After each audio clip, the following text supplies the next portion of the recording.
नमस्ते, प्रणाम। हम हैं और भाई और दोस्त रविराज। वेद म्यूजिक के नवरात्र विशेष कार्यक्रम आराधना में हम तमाम दर्शक श्रोता भैया चाचा काका माई बहन के दिल से बार बार स्वागत करते हैं। आज अपना एक प्रोग्राम में हमरुआ सबके भक्ति कथा सुनाई, साथे साथे सुमधुर भक्ति गीत भी सुनाई। तो चली अपना एक प्रोग्राम के शुरुआत कर जाओ।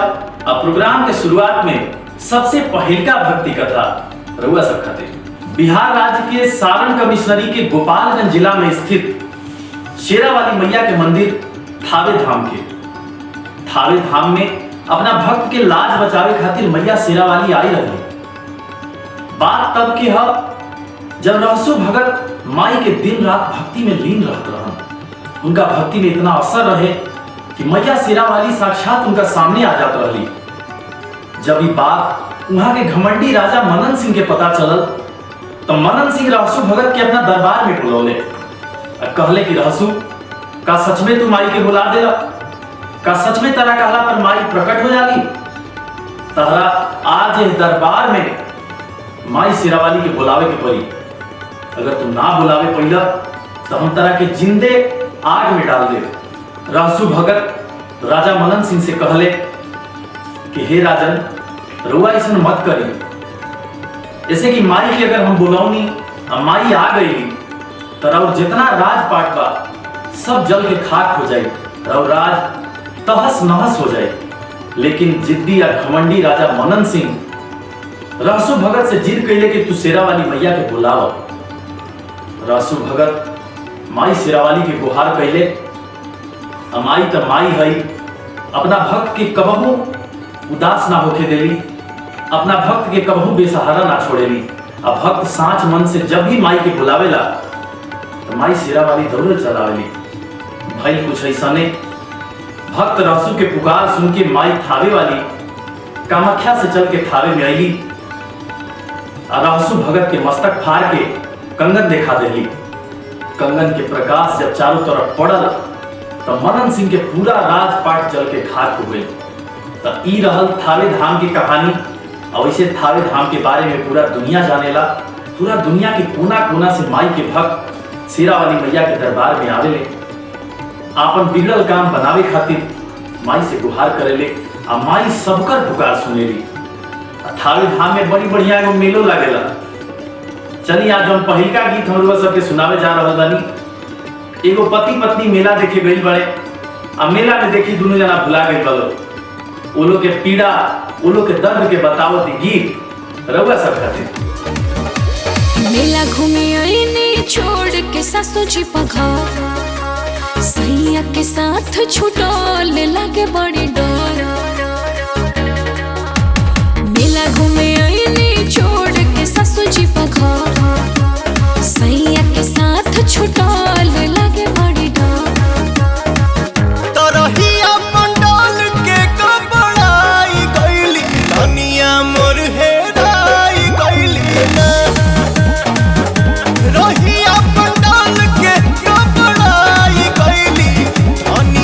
हेरा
ये सुमधुर भक्ति गीत के बाद एक बार फिर से हुआ सबके बहुत बहुत स्वागत बा नवरात्र के विशेष कार्यक्रम जौना के नाम है आराधना। चलिए एक और धाम की कहानी हम लोग सबके सुनाओ तनी जौना धाम के नाम है विंध्याचल धाम। आई विंध्याचल धाम स्थित बाटे उत्तर प्रदेश के जिला मिर्जापुर में। माई विंध्यवासिनी महाबाड़ी और माई विंध्यवासिनी के बारे में ये कथा पूरा दुनिया जानता कि श्री कृष्ण के जान बचावे खातिर माई विंध्यवासिनी नवजात के रूप लेके राजा कंस के लगे गई रहती। कंस माई विंध्यवासिनी के अपन काल समझ के इनका के पत्थर पर पटक के मारे के प्रयास कैलस, मगर माई विंध्यवासिनी राजा कंस के हाथ से अंतर्ध्यान हो गई। आकाश मार्ग में जाके आकाशवाणी कैली, रे दुष्ट पापी ते हमरा के काम मरबे, तोरा के मारे वाला गोकुल में आ चुकल बा। इतना कह के माई वहां से अंतर्ध्यान हो गई आ यही विंध्याचल धाम में आके विराजमान हो गई। तब से आज तक माई विंध्यवासिनी के भक्त माई विंध्यवासिनी के बड़ा श्रद्धा भक्ति से पूजे हैं। तो चली आगे वो और कथा हम लोग सबके सुनाई, लेकिन उससे पहले इस सुमधुर गीत रउआ सब करें। धाम विंध्याचल छिन्न मस्तिका रजरप्पा मैहर में धाम विंध्याचल छिन्न मस्तिका रजरप्पा मैहर में जय जय गूंजाता घर घर में शेरा वाली के नगर में जय जय गूंजाता घर घर में शेरा वाली के नगर में जय माता दी सगर सुनाता सुबह शाम दोपहर में जय जय गूंजाता घर घर में शेरा वाली के नगर में जय जय गूंजाता घर घर में शेरा वाली के नगर में।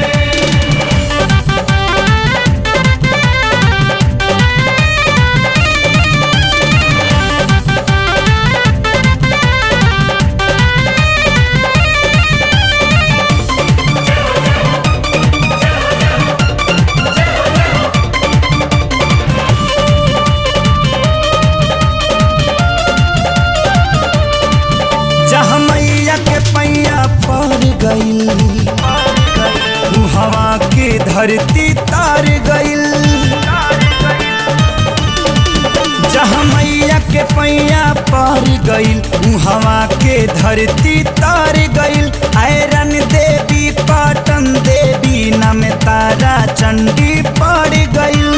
माई मुंडेश्वरी मंगला भवानी राखे सबके नजर में जय जय गूंजाता घर घर में महथिन मैया के नगर में जय जय गूंजाता घर घर में शेरा वाली के नगर में।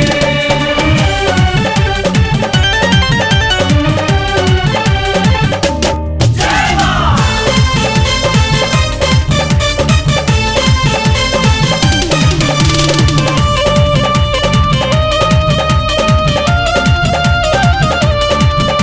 धर्म के ध्वजा उठैली माँ भगता के शान बढ़ैली माँ। धर्म के ध्वजा उठैली माँ भगता के शान बढ़ैली माँ। कम रूप कमखिया कलकत्ता यामी से थावे अइली माँ। रहस भगत के लाज बचैली आके बीच भंवर में जय जय गूंजाता घर घर में थाने वाली के नगर में जय जय गूंजाता घर घर में शेरा वाली के नगर में।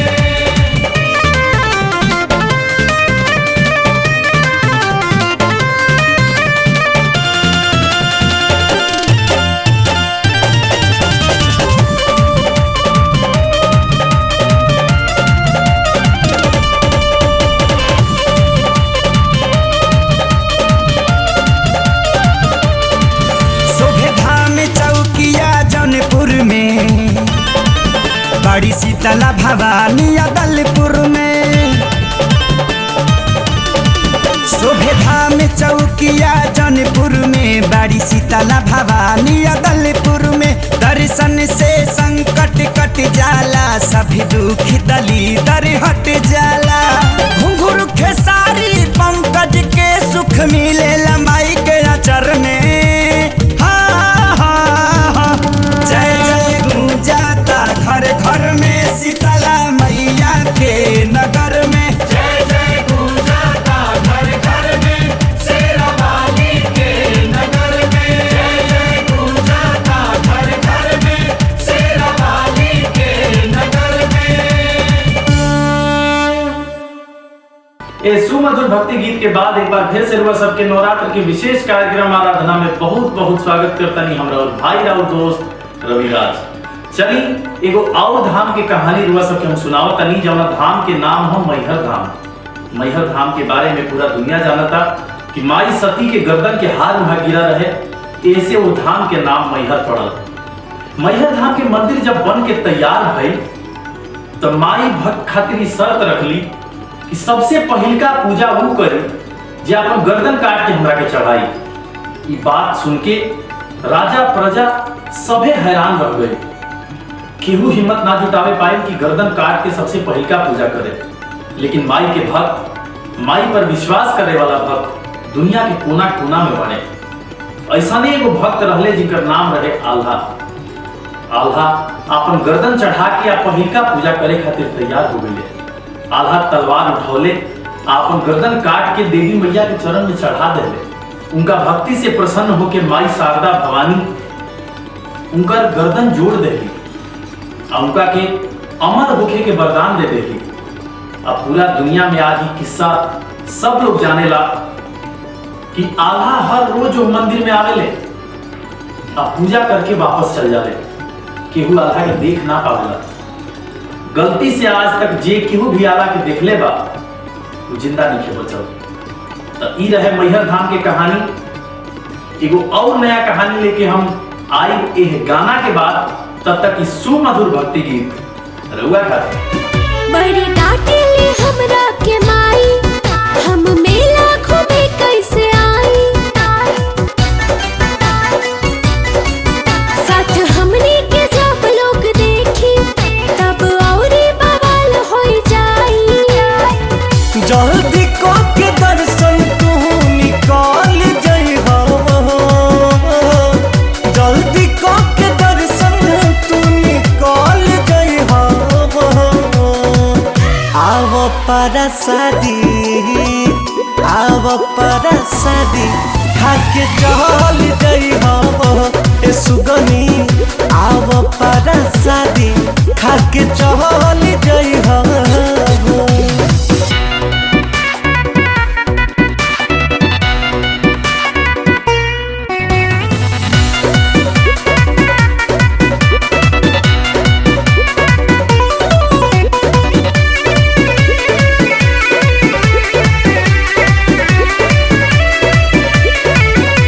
करी हो उपाय ढेर बात नहीं बोले। माई से कह दिग जात बनी पढ़े। जा जाए पागली तो सोचल तहर भूल बा। अब ही नवरात्र में तो बांधाए स्कूल बा। कवनो बहाना से संभाल जई हो। कवनो बहाना से संभाल जई हो। आव para शादी, आव para शादी खाके चल जई हो। ए मोरनी आव para शादी खाके चल जई हो।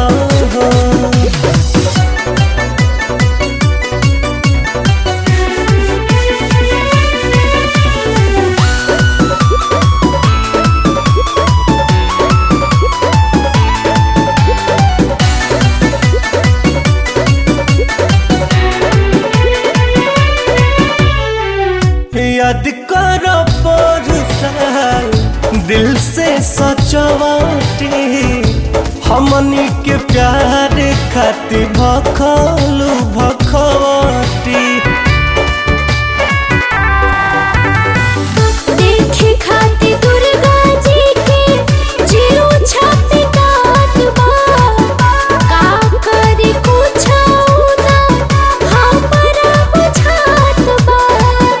कह के वादा दर पे ना बदल गई हो, कह के वादा दर पे ना बदल गई हो। आव परसादी, आव परसादी खाके चल जई हो ए हिरानी, आव परसादी खाके चल जई हो। दर्शक लोग, ये सुमधुर भक्ति गीत के बाद एक बार फिर से हुआ सबके स्वागत बा नवरात्र के भक्ति विशेष कार्यक्रम आराधना में। चलिए अब वालों की सुनाओ तनी माई ज्वाला की कहानी। ज्वाला माई जिनका बारे में हमनी के जाना तनी सन, हमनी के सुनले बानी सन कि ज्वाला माई की पूजा करे खातिर ध्यानु भक्त अपना पूरा जत्था के संगे ज्वाला माई के मंदिर जात रहन। रास्ता में राजा अकबर के सिपाही ध्यानु भक्त के पूरा जत्था के पकड़ के राजा के दरबार में पेश कर लो। राजा ध्यानु के घोड़ा के गर्दन काट दिले, कहले कि अगर सांस में तेरा माई में शक्ति बा तो तू अपना माई के बुलावा, अगर तोहर माई आकी घोड़ा के जिंदा कर देली तब हम मान जाए कि तोहर माई बाड़ी। ध्यानु भक्त माई के गुहरौले, माई भक्त के पुकार सुन के तुरंत उस जगह पर अली और घोड़ा के जिंदा कर देली। इस चमत्कार देख के अकबर दंग रह गईले। ये चमत्कार के देख के अकबर बहुत खुश भइले और माई के 1.25 मन सोना के छत्र चढ़ावे खातिर संकल्प ले ले। चूंकि राजा अकबर के मन में अहंकार रहे, इसे माई उनकर कोनो भेंट स्वीकार ना कैली। वो जौन सोना के छत्र लेके गई रहन, जैसा ही वो छत्र चढ़ौले वो छत्र के धातु दूसरा धातु में बदल गए, ओकर रंग बदरंग हो गई। अकबर के अहंकार चूर चूर हो गई। अब माई ज्वाला के मंदिर में ज्वाला बरसों से जरत आवता आज तक लिखे बुताई। यहाँ तक कि अकबर वगैरह के बुतावे की भी कोशिश कैले रहन, लेकिन फिर भी ना बुतावे कैले। माई ज्वाला के भक्त दुनिया के कोना कोना से माई ज्वाला के मंदिर में जाले, ज्वाला माई के आगे मत्था टेक के आपन मनोकामना के पूरा होखे खातिर प्रार्थना करेले। एगो और भक्ति गीत हम लोग सबके दिखाई, आई गाना के बाद एगो और कहानी हम लोग सबके सुनाई। तब तक सुमधुर भक्ति गीत रउआ खातिर। रथ चलन बसे का नगरिया हो दुर्गा मैया के, हो रथ चलन बसे का नगरिया हो दुर्गा मैया के। गूंज धरती पे जय करिया, गूंज धरती पे जय करिया हो दुर्गा मैया के। रथ चलन बसे का नगरिया हो दुर्गा मैया के। रथ चलन बसे का नगरिया हो दुर्गा मैया के।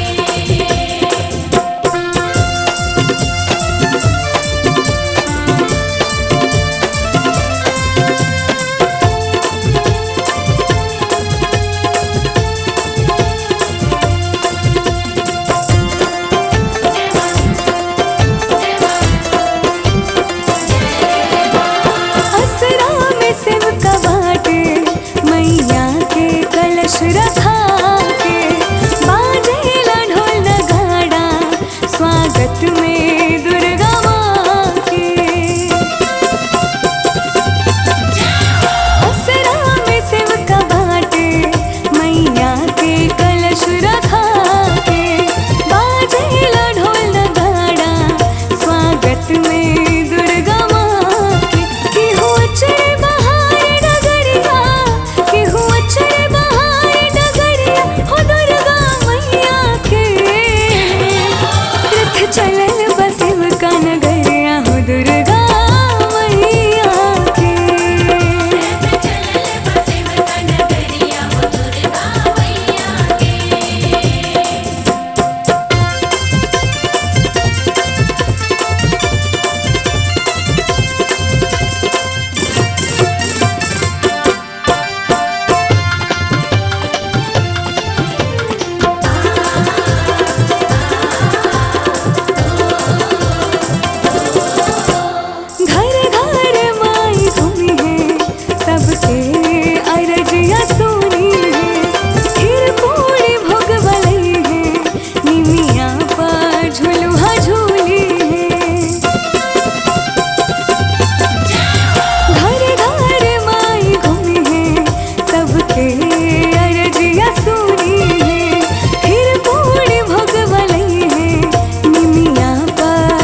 ये सुमधुर भक्ति गीत के बाद एक बार फिर से रुआ सबके स्वागत बा भक्ति के विशेष कार्यक्रम नवरात्र के विशेष कार्यक्रम जौना के नाम है आराधना।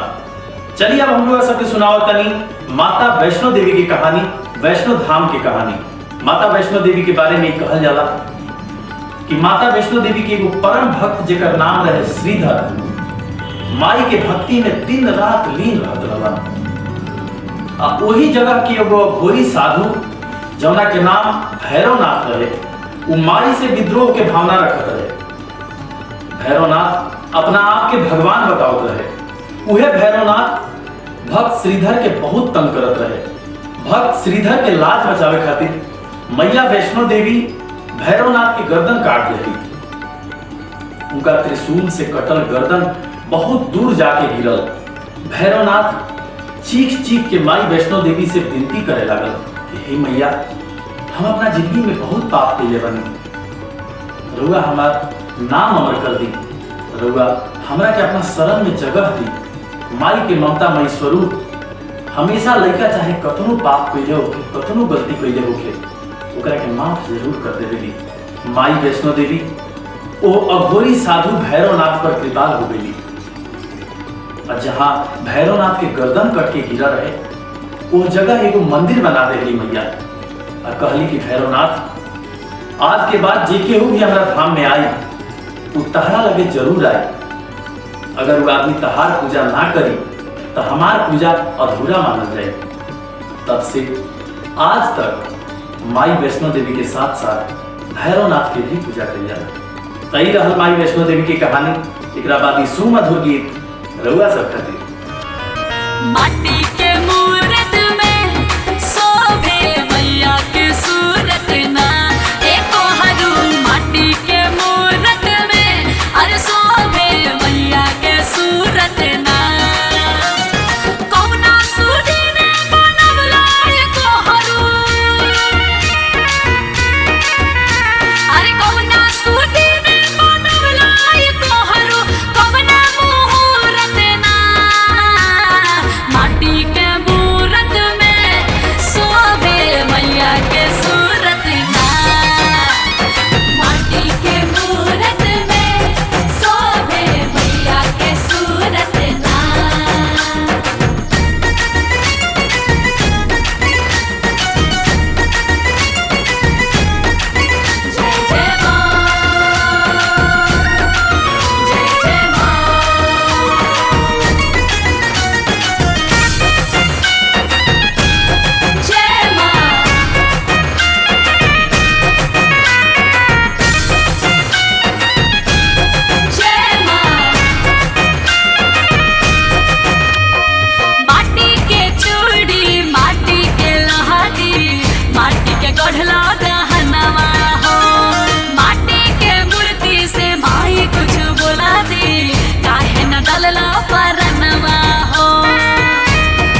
उम्मीद बा कि आज के नवरात्र के विशेष कार्यक्रम आराधना रुआ सबके बहुत पसंद आई हुई। नीचे कमेंट बॉक्स में कमेंट करके जरूर बताएं कि सारा कहानी रुआ सबके कैसन लागल। आगे हम ऐसा प्रोग्राम और लेके आई।